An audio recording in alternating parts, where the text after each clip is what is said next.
Okay, now we're going to talk about that time I should have invested in a creative startup. I'm Andrea Rosen, and I'm really excited to be here today with some friends and now new friends.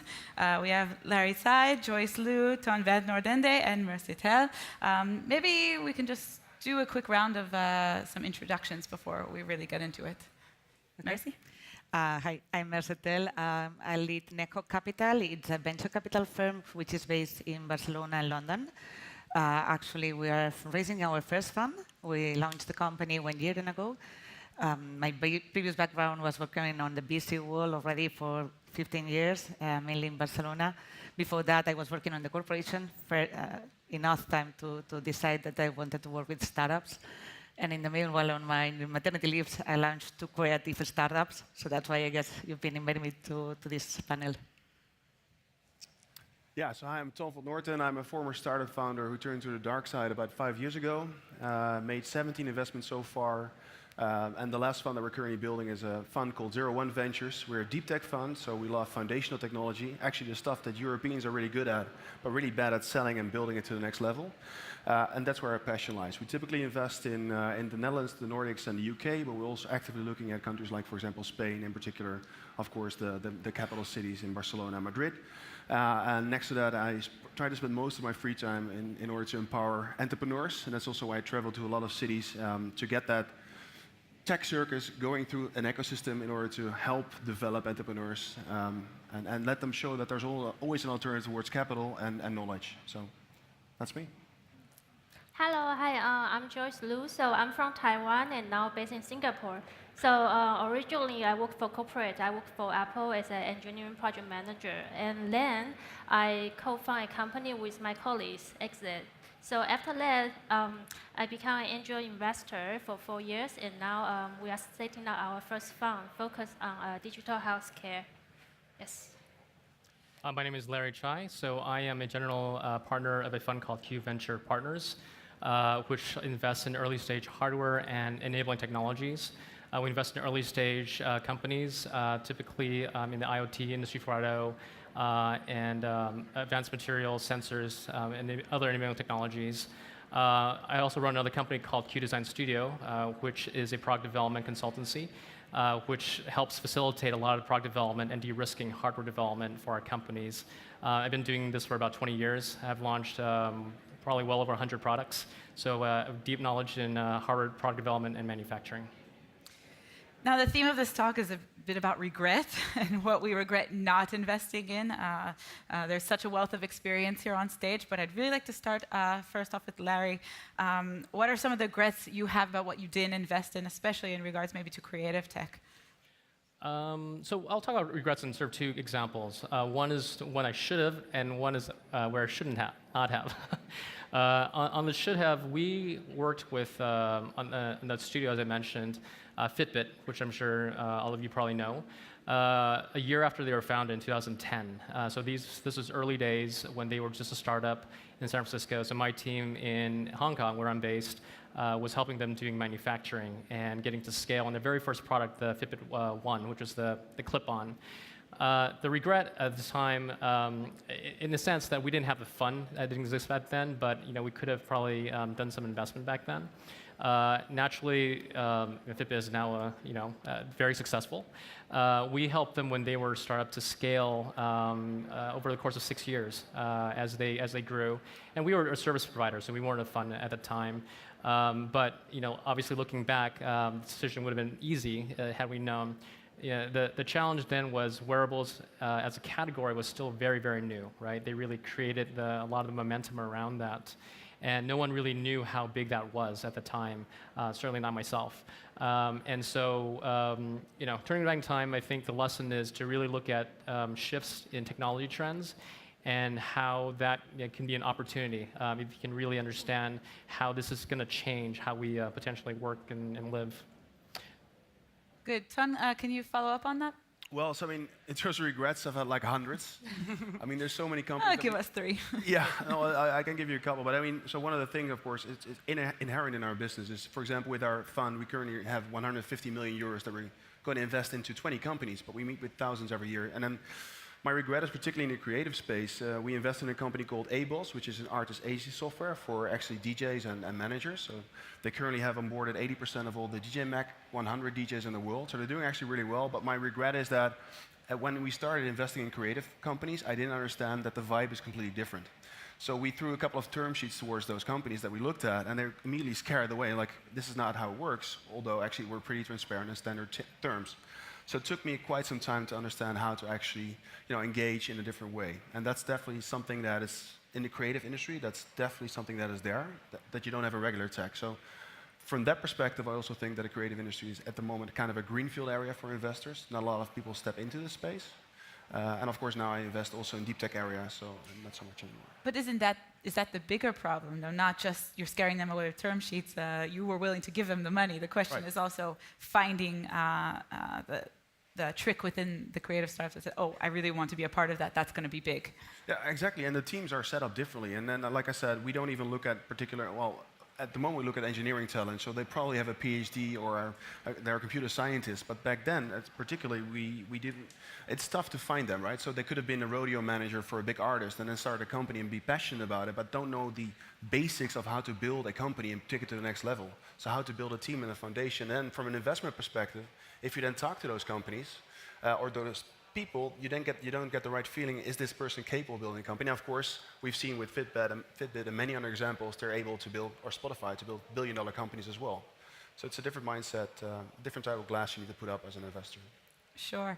But we can also talk about when you're not the decision maker. So here, these are instances when you were the decision makers. Maybe there were some regrets here. But what about when you were in a position, maybe working for a fund at a different level? You saw something you really wanted to invest in, and maybe the team members didn't agree. Mercè, do you have anything to add there? Actually, being a fund manager, sometimes you create an investment thesis. So you sell a product to your LPs, your investors, and define which type of companies you want to invest. After that, you are kind of tied to finding those companies fitting in the portfolio. So it's been many times that you've seen great teams and having a really great decision, a great vision on creating something, and you are not able to invest. So that happens a lot in a fund. And also, you have some timings for fundraising, so sometimes you're still commercializing a product, so a fund, between your investors, and it's the moment when you have a lot of companies pitching to you, and you are unable to invest. So, yeah, it happens. But Joyce, maybe you have a strong, concrete example, maybe of a company that technologically fit everything you wanted, maybe creative, and you regret not investing in that. Well, I think for me, it's more like I can speak from a consumer point of view because I was always into trying new things. I still remember back to a year 2000. I was a university student. At that time in Taiwan, there's a website called EasyFly.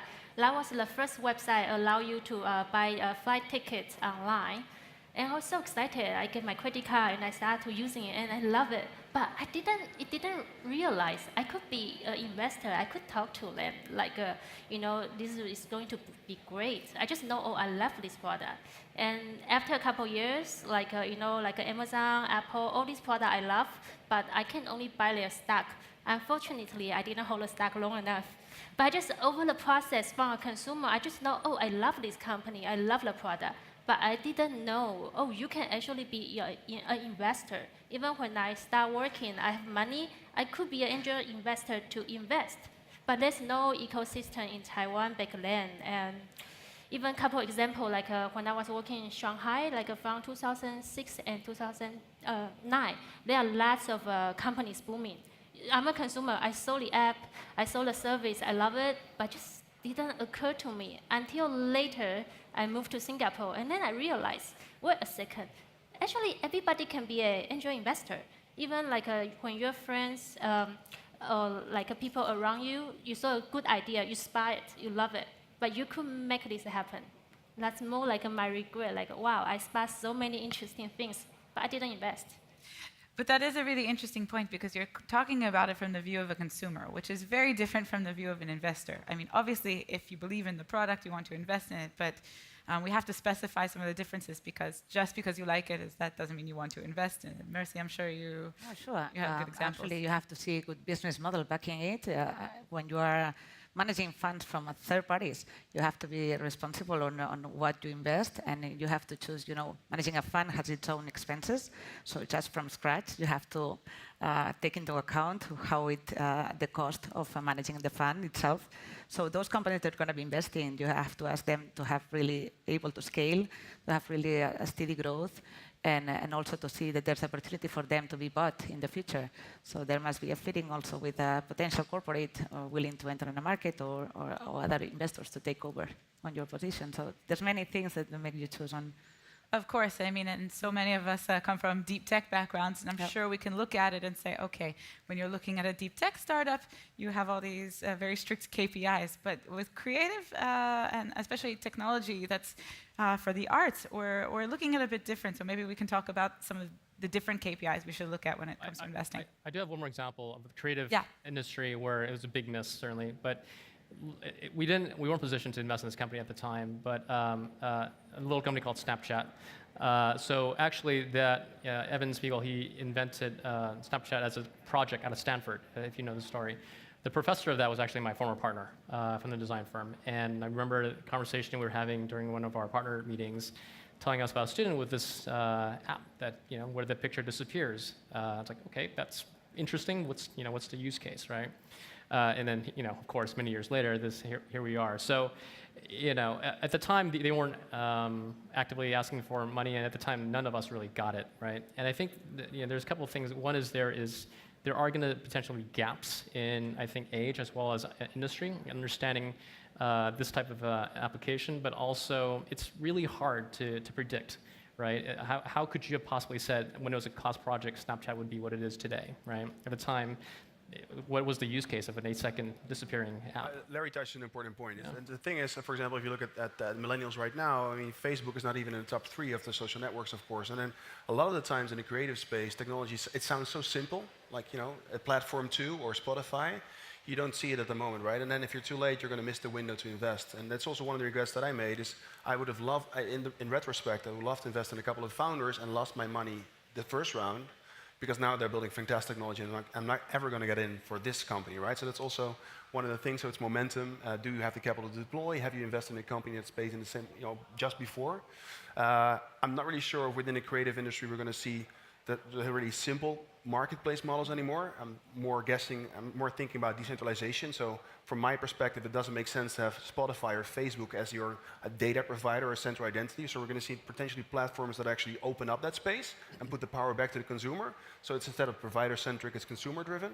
And that's definitely something that's going to hit the big players in the media and creative industry as well, because it's a different game. So I think it's also, I mean, what you guys touched upon about not just investing in creative tech as a whole, but also in the founder specifically. I mean, we see this all the time because you want to invest in that person. That's another way that maybe we could help this process a bit. But also I want to talk about some of the interesting things that are going to happen with creative media technology. I mean, hardware versus software. What do you think is the better direction to go in terms of your own investments? Or open. Yeah, actually, Ton, you already talked about user-centric things. Also on the media side, you're going to be having the big data, so all the analysis of the users and then being able to cross-sell to make better targeting on marketing and stuff. That's something on the creative music is quite important. And also anything on the blockchain, which is going to be applying to several industries, and also in the media one and the creative industries as well. So I would say something on that field that should be. Yeah, I think we're going to see also a crossover or conversion to tech. It's a buzz thing. People have been talking about it since the 90s, but it's actually happening. It's happening within blockchain, IoT, where you see smart cars or machine-to-machine interactions, micropayments done automatically without the intervenience or, like I say, frictionless experiences.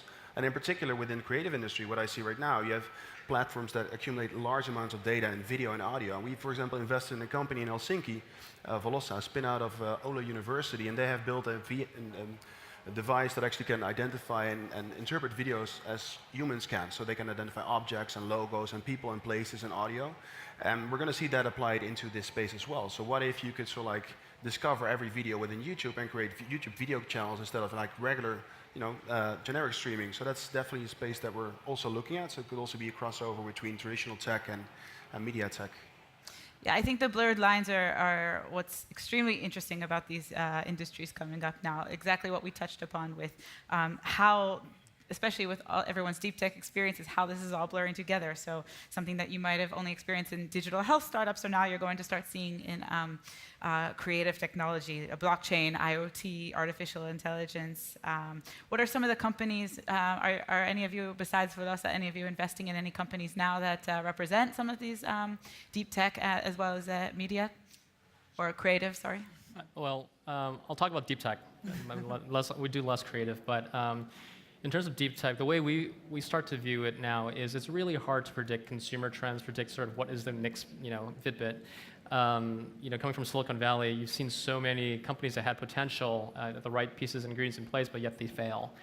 And this is a really difficult thing from an investor's point of view. How do you find that winner? And so we're shifting more towards deep tech, hard tech, where we're going to invest in the building blocks. And sort of figure out, let other people figure out what are the applications that may be the winners. So the building blocks include things like power, wireless technologies, sensors, materials, things we know will go into everything else. And I give it a real example of that. The watch I'm wearing, which I'll promote, I guess, is called Matrix Power Watch. Matrix is actually a company based in Silicon Valley, and they create what's called a thermoelectric, which has been around for a long time. They innovated the material and the system behind it so that it can be very efficient. And so the use case is, how do you take this technology and apply it? And one of the most difficult use cases today is wearables. And as we get more and more IoT devices, how do you power these things? So they actually, we worked with them to develop world's first smartwatch, completely powered by my body heat. I've been wearing this for about 5 months, never have had to charge it. And so that really illustrates how a technology that's been around for decades can be innovated and actually create a new use case. So when we really think about deep tech, what are the things that are pivots in that technology and that will enable other things to be possible? Because this, frankly, was not possible 5 years ago because of other things as well, low power processors and low power electronics. So it's a combination of all these things that have actually really made it really, really interesting. And I think there really is also an overlap of this cross-industry thing that we're seeing. I mean, take Mimi Technology that won Startup Garden here last year from Berlin, Germany, and they can be considered also a digital health app because what they do is they adjust certain things according to your hearing, so you can hear the sound something perfectly. So it fits that, as well as it's also very much creative technology and fitting in with that. But also, does it really have to be deep tech to gauge your interest? What about the other side of creative technology where it could be more also value-oriented? It's about purposeful technology. So are you looking into companies that fit this as well? Well, I think we already started to see a trend where we're going from like I said, from the marketplace and intermediary model to places where it actually needs to happen, like within healthcare, for example, but also in other areas where we're going to see a convergence of investors that 5 years ago might be dubbed impact investors are not. I mean, even the CEO of one of the biggest investment companies in the world just wrote a letter to his shareholders a couple of months ago saying, if it doesn't have any impact at all, we shouldn't invest. So that's something that I see happening as well in Europe. It's a new trend, and I think it's a really good one. So that's also one of the fun theses that we have. So what if we can invest in something that also has the potential to impact the lives of 1 billion people? So you can do good and invest at the same time. But bear in mind, it's still also about the return for our limited partners. So we still look at that, of course. Yeah. Yeah, I totally agree with Tom because basically it's one of our principles. We want to do things meaningfully, like you invest company, but they also have positive impact. Like in the past 4 years, as an angel investor, we invest 12 companies, but those 12 companies, they actually impact 500,000 people's life, including like hearing screening. Actually, one of the quick example is one company is actually here in the Star Garden, DB Track. Originally, they are from hearing screening because they realize in Africa, so many kids in school, they don't have a hearing screening. It's because the equipment is so bulky and expensive, and you need like professionals to do this test. So there's a professor in South Africa, he realized mobile is going to be the trend, and it's cheap, affordable, and you can carry it everywhere. So he developed a technology, use your smartphone, and anybody just with a calibrated headset, then they can do the hearing screening, the data will send to cloud, and the audiologist can actually do the analysis. Then, after 3 years later, they are here today, they become the product already like a shift. They have another product, it's actually help consumers control their hearing, because now so many kids, so many people use earphone to listen to music a whole day long, but sometimes they didn't realize the volume might be too high, it might damage their hearing. So now they are like a design app, try to monitor. When it's too high, they will automatically lower it. It's really interesting. It's a classic example from health tech to consumer. Yeah, no, absolutely. And I think just to sort of start to wrap this up, I'd love to know from all of you what kind of advice you would give to some of these early stage creative technology startups, especially because what we discussed and what we know is that they have to do things a bit differently than your very typical startup in terms of investment. So maybe different things in terms of KPIs and other advice that you can give for them in terms of when they pitch you as investors. Okay. Merci. Go ahead. Go ahead. No, actually, you have to be really clear, finding a problem, and then really not launching something because you think it's a pretty cool idea, but testing the market. So making sure that there's a market waiting for that you are solving a really real need. As an investor, we'll always look to understand really and being able to bring value. And we need to see that there's really a market fit for your proposal. So that would say my advice. I mean, there's so many things to say about this topic or subject, about how to build the ultimate founding team. I mean, as a former startup founder myself, I can relate. I know how it is. It's shit. It's up and down. It's up and down. It's a constant spin, right? I spent, before I made it into a bit of a success, I spent 3 years pre-financing myself, maxing out my credit cards. And although Europe is a great place from a social perspective, there's no social nets at that point, right? So for me, it's about perseverance, execution power, and resilience. Keep on pushing up that hill, and it's going to be an uphill fight instead of a downhill fight for the rest of the time. Even for us now, raising 150 million, it's the same fight. It's the same thing. It doesn't ever change. So what I look at is that fire, in terms of, I mean, friendly fire, but a fiery eyes, like this kind of a glow or a shine. I think that's crucial for that. And then passion. And then the other thing, and that's even more unfair now, is that I also want to see a bit of impact within that, right? So I want to see that this technology is leading somewhere, multi-purpose, with a different angle. So I mean, to be fair, I have the utmost respect for startups that starting something from scratch. I would definitely recommend getting into a company that is already heavily funded as employee number 1 or 2. But if you're that guy, you want to lead something, then definitely that is the criteria I look at. And of course, finally, the ability to attract better people than yourself. You need to surround yourself with the smartest people in the world, and don't be afraid about that. And share your equity, share your knowledge, and that's going to be the key from my perspective. No ego. No ego. Good. Joyce? Yeah, so I think the first thing is you really need to love what you do. You really need to have the passion, because start a business is hard. And second thing is I found artists and businessmen, the brand are so different. So I would highly recommend, if you are like a purely artist or scientist, find a co-founder, like who you can trust, and he really have the business mind. Then I think then you can build great things together.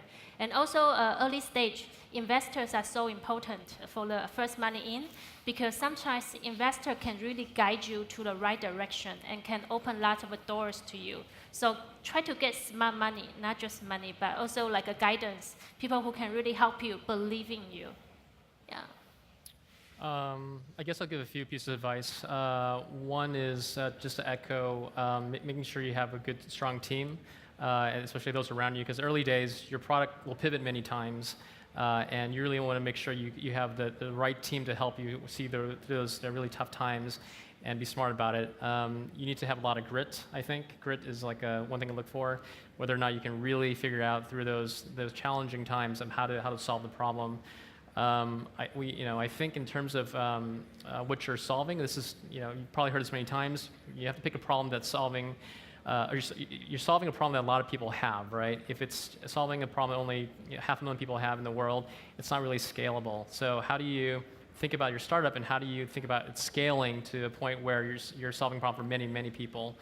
And because that goes back to investors, as investors, There's a lot of things where we have passion for and things that projects we like, but when we think about our responsibility to our LPs, we have to find companies that are 10x, and how do you grow 10x? So when we look at things, it's not necessarily just about cool company, cool people, but we have to return ultimately financial results. And so you have to think, when speaking to an investor, how do you communicate that story that this is a market that is tremendous, that will grow, how you get there, and really convey that story clearly. So that you have to ensure also when you're talking to investors is to find the right type of investors. Matching is so important because if you don't do your homework and you're talking to the wrong investors, then you're just wasting time. You have to make sure they're aligned with your strategy, aligned with your outcomes, and like you as a team. So that's really important. Yeah, absolutely. I mean, I think that this is also one of the main issues that we have because so many new creative technology startups, as we said, they're not following this model, this rule that other startups are following. So it's good also that more and more we're having investors that really focus on creative technology. They understand it. Maybe they're also artists themselves. So this will also be helpful. So yeah, thank you again for joining this panel today, and that's it. So hopefully everyone learned a little bit of something. I'm supposed to also remind everyone that the pitch competition sessions will be happening in room +D starting from 4:30. So see everyone there. Thank you. Thank you.